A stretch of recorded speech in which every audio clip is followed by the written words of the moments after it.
Assalamualaikum warahmatullahi wabarakatuh. Selamat pagi, kembali lagi di pembelajaran sosiologi bersama Bu Anis. Tetap jaga kesehatan ya anak-anak, tetap patuhi protokol. Jangan lupa pakai masker kalau kemana-mana, hindari kerumunan, dan sering-sering cuci tangan. Semoga pandemi ini segera berlalu ya. Oke, jangan lupa absensi terlebih dahulu di Google Classroom. Dan siapkan alat tulisnya. Untuk sekarang kita akan bahas kelanjutan materi yang kemarin. Kalau kemarin kita sudah bahas mengenai tentang konflik itu apa. Kemudian kalian juga sudah ibu tugaskan untuk membedakan nih, apa sih bedanya konflik dengan kekerasan. Nah, bagi yang belum juga tugasnya ya, mohon segera dikumpulkan atau dikerjakan kayak gitu. Dikerjakan saja tanpa dikumpulkan juga lah gimana ibu bisa nilai kayak gitu. Jadi dikumpulkan. Oke. Lanjut kita bahas tentang dampak konflik. Kalau secara garis besar ya, kita bisa lihat konflik itu memiliki dua dampak. Yang pertama ada dampak negatif dan yang satu lagi ada dampak positif. Loh, konflik kok bisa berdampak positif, Bu? Ya, konflik juga akan menimbulkan suatu dampak positif.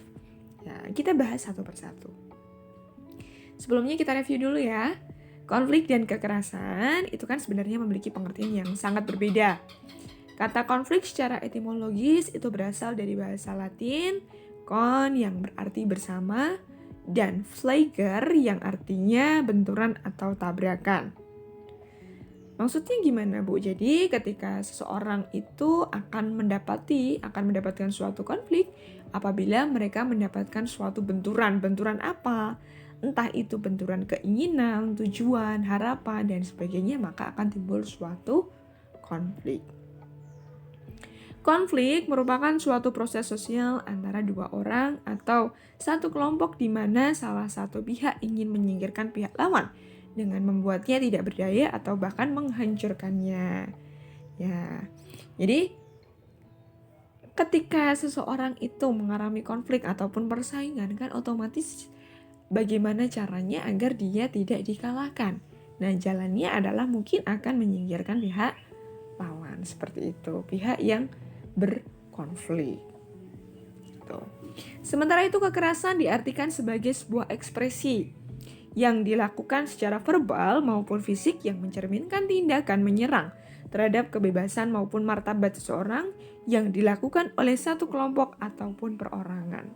Jadi dengan kata lain kekerasan itu merupakan konflik tapi sudah diwujudkan dalam bentuk fisik ataupun ya kekerasan kayak gitu ya, pukulan, tendangan ataupun apalah cacian itu juga bisa masuk di kekerasan verbal kayak gitu. Jadi kalau konflik itu lebih kepada oke, saya berseteru dengan dia.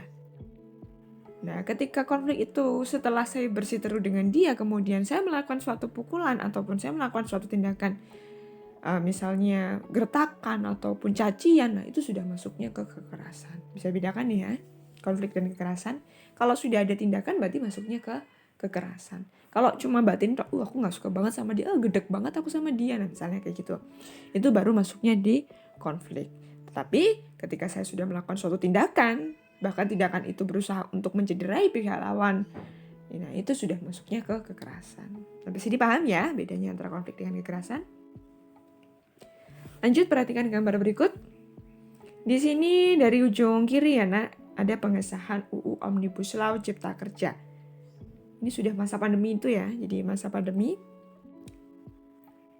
itu ada pemerintah mencetuskan pengesahan UU Omnibus Law atau UU Cipta Kerja dan ini menimbulkan suatu polemik di tengah masyarakat.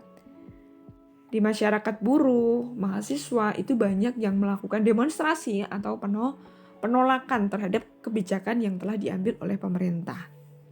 Jadi ketika pemerintah sudah memutuskan bahwa Omnibus Law itu mulai ketuk palu ya, dalam artian sudah mau disahkan, itu sebenarnya banyak dari masyarakat buruh, kemudian mahasiswa itu melakukan suatu penolakan. Dan penolakan itu mereka tuangkan, jadi walaupun dalam masa pandemi, PSBB, tapi mereka tetap bersikukuh untuk bagaimana caranya agar pemerintah itu mendengarkan apa yang mereka inginkan kayak gitu, untuk menolak RUU Cipta Kerja itu. Nah, ketika masyarakat turun ke jalan kan otomatis itu membaur ya, entah itu dari golongan masyarakat apa saja gitu. Kemudian tidak menutup kemungkinan ada beberapa oknum yang mengguncang ataupun ikut nebeng lah, istilahnya seperti itu.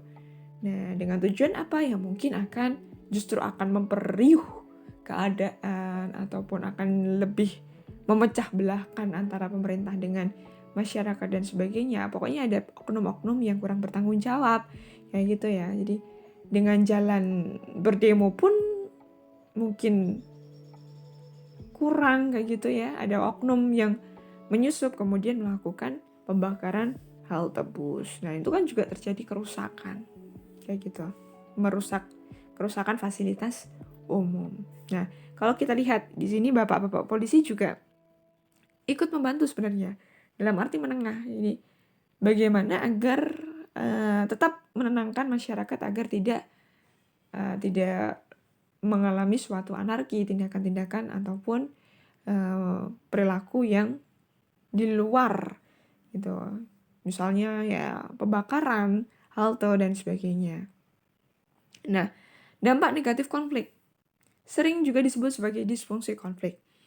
Konflik dipandang merugikan dan mengancam keutuhan suatu kelompok atau masyarakat karena mengabaikan hal-hal berikut. Yang pertama, kerusakan harta benda dan hilangnya nyawa manusia. Otomatis ya, jadi ketika terjadi demonstrasi, kemudian akan berujung pada anarki kayak gitu ya, ini ada pelemparan batu dan sebagainya, otomatis kan akan ada yang terkena kayak gitu ya, akan ada yang kena gitu. Nah, itu kan akan mencederai salah satu pihak. Bahkan juga akan merenggut nyawa seseorang kayak gitu. Jadi ketika pelemparan bom molotov, otomatis kan juga ada pihak yang terkena kayak gitu. Nah, itu tidak menutup kemungkinan akan terjadinya hilangnya nyawa manusia. Kemudian yang kedua ada perubahan kepribadian individu. Jadi ketika seorang mengalami suatu konflik, itu akan mengalami suatu perubahan. Entah itu orang yang dulunya ceria, ketika berkonflik dengan teman, ketika berkonflik dengan keluarga, itu mereka akan menjadi pribadi yang mungkin murung, atau mungkin menjadi seorang yang arogan dan sebagainya. Itu juga tidak menutup kemungkinan akan terjadi hal seperti itu. Keretakan hubungan antar individu dan persatuan kelompok. Ya, jadi ketika mengalami suatu konflik, dulunya adem ayem, ketika ada konflik yang dipendam ataupun ada konflik yang dalam berujung kekerasan, kan otomatis akan ada keretakan hubungan. Dulunya kemana-mana bareng, kemudian ketika ada konflik sendiri-sendiri. Nah, kayak gitu. Kemudian ada dominasi kelompok pemenang atas kelompok yang kalah. Dominasi. Ada konflik, otomatis ada yang mendominasi. Contohnya saja kalau secara jelas itu kayak penjajahan ya nak. Konflik penjajahan. Ada yang mendominasi ketika seorang yang menjajah itu, kelompok penjajah itu datang untuk menguasai wilayah, kan otomatis bagaimana caranya penjajah itu akan mendominasi wilayah itu, akan mengambil alih wilayah itu. Nah, otomatis pihak yang dijajah akan disingkirkan kayak gitu. Oke. Selanjutnya dampak positif. Dampak positif konflik sering juga disebut sebagai fungsi konflik.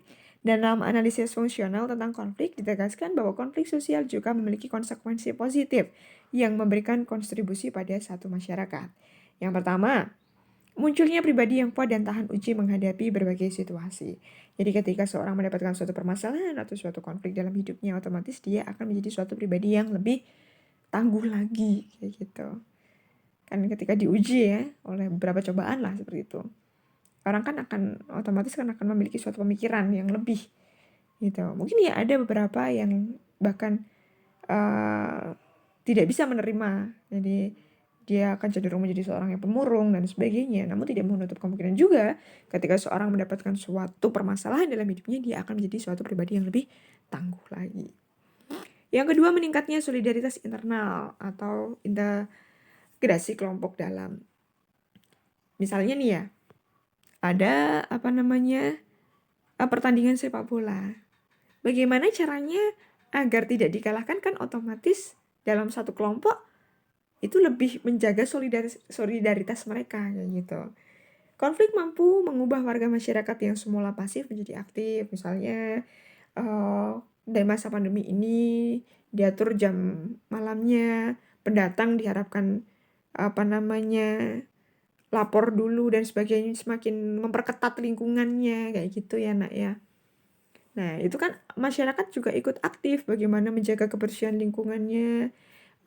Diharapkan warga itu juga menyediakan cuci tangan dan sebagainya. Nah itu masyarakat akan aktif kayak gitu.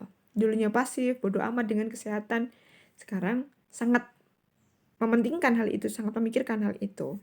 Kemudian yang keempat, konflik dengan kelompok tertentu akan menimbulkan hubungan tarik-menarik antar kelompok satu dengan yang lain, mengarahkan pada inovasi dan perubahan. Nah, ketika seorang mengalami suatu konflik, itu kayak ada bagaimana cara mereka akan lebih kuat kan ya. Otomatis kan timbul kayak inovasi-inovasi.